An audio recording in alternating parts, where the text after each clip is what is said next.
முதல் வாசகம். இறைவாக்கினர் எசாயா நூலிலிருந்த வாசகம். அதிகாரம் 49, வசனம் 1 முதல் 6 முடிய. தீவு நாட்டினரே, எனக்கு செவி கொடுங்கள். தொலைவாழ் மக்களினங்களே, கவனியுங்கள்.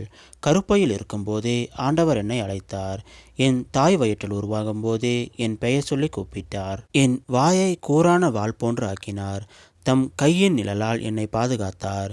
என்னை பளபளக்கும் அம்பு ஆக்கினார். தம் அம்பரா துணியில் என்னை மறைத்து கொண்டார். அவர் என்னிடம், நீயே என் ஊழியன், இஸ்ரவேலே, உன் வழியாய் நான் மாற்றி வருவேன் என்றார். நானோ, வீணாக நான் உழைத்தேன், வெறுமையாகவும் பயனின்றியும் என் ஆற்றலை செலவழித்தேன். ஆயினும் எனக்குரிய நீதி ஆண்டவரிடம் உள்ளது. என் பணிக்கான பரிசு என் கடவுளிடம் இருக்கிறது என்றேன். யாக்கோப்பை தம்மிடம் கொண்டு வரவும், சிதறுண்ட இஸ்ரவேலை ஒன்று திரட்டவும் கருப்பையிலிருந்தே ஆண்டவர் என்னை தம் ஊழியனாக உருவாக்கினார். ஆண்டவர் பார்வையில் நான் மதிப்பு பெற்றவன். என் கடவுளே என் ஆற்றல். அவர் இப்பொழுது உரைக்கிறார். அவர் கூறுவது, யாக்கோப்பின் குலங்களில் நிலைநிறுத்துவதற்கும் இஸ்ரவேலில் காக்கப்பட்டோரை திருப்பிக் கொணர்வதற்கும் நீ என் ஊழியனாக இருப்பது எளிதன்றோ? உலகம் முழுவதும் என் மீட்பை அடைவதற்கு நான் உன்னை பிற இனத்தாருக்கு ஒளியாகவும் ஏற்படுத்துவேன். இது ஆண்டவர் வழங்கும் அருள்வாக்கு. இறைவா, உமக்கு நன்றி.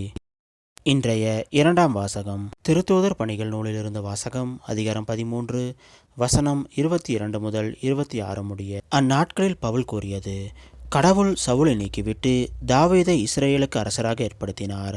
அவரை குறித்து, ஈசாயின் மகனான தாவீதை என் இதயத்துக்கு உகந்தவனாக கண்டேன்.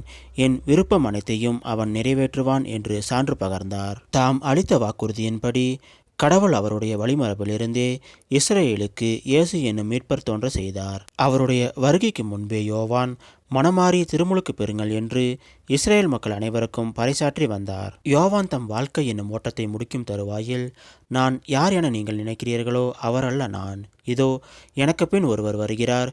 அவருடைய மிதியடிகளை அவிழ்க்கவும் எனக்கு தகுதியில்லை என்று கூறினார். சகோதரரே, ஆபிரகாமின் வழிவந்த மக்களே, இங்கு இருப்போருள் கடவுளுக்கு அஞ்சி நடப்போரே, இந்த மீட்பு செய்தி நமக்குத்தான் அனுப்பப்பட்டுள்ளது. இது ஆண்டவர் வழங்கும் அருள்வாக்கு. இறைவா, உமக்கு நன்றி. இன்றைய நற்செய்தி. புனித லூக்கா எழுதிய நற்செய்தியிலிருந்த வாசகம். அதிகாரம் 1, வசனம் 57 முதல் 66 முடிய மற்றும் 80 வசனம். எலிசபெத்திற்கு பேறுகாலம் நெருங்கியது. அவர் ஒரு மகனை பெற்றெடுத்தார். ஆண்டவர் அவருக்கு பெரிதும் இரக்கம் காட்டினார் என்பதை கேள்விப்பட்டு சுற்றி வாழ்ந்தோரும் உறவினரும் அவரோடு சேர்ந்து மகிழ்ந்தனர். 8ஆம் நாளில் அவர்கள் குழந்தைக்கு விருத்த சேதனம் செய்ய வந்தார்கள். செக்காரியா என்ற அதன் தந்தையின் பெயரையே அதற்கு சூட்ட இருந்தார்கள். ஆனால் அதன் தாய் அவர்களை பார்த்து, வேண்டாம், அதற்கு யோவான் என பெயரிட வேண்டும் என்றார். அவர்கள் அவரிடம், உறவினருள் இப்பெயர் கொண்ட எவரும் இல்லையே என்று சொல்லி, குழந்தைக்கு என்ன பெயரிடலாம், விருப்பம் என்ன என்று தந்தையை நோக்கி சைகை காட்டி கேட்டார்கள். அதற்கு அவர் எழுது பலகை ஒன்றை கேட்டு வாங்கி இக்குழந்தையின் பெயர் யோவான் என்று எழுதினார். எல்லாரும் வியப்படைந்தனர். அப்பொழுதே அவருடைய வாய் திறந்தது, நா கட்டவிழ்ந்தது. அவர் கடவுளை போற்றி புகழ்ந்தார். சுற்றி வாழ்ந்தோர் அனைவரும் இதை பற்றி கேள்விப்பட்டு அஞ்சினர். இச்செய்தி யூதேய மலைநாடெங்கும் பரவியது. கேள்விப்பட்டவர்கள் யாவரும் இச்செய்தியை தங்கள் உள்ளத்தில் இருத்தி, இக்குழந்தை எப்படிப்பட்டதாக இருக்குமோ என்று சொல்லி கொண்டார்கள்.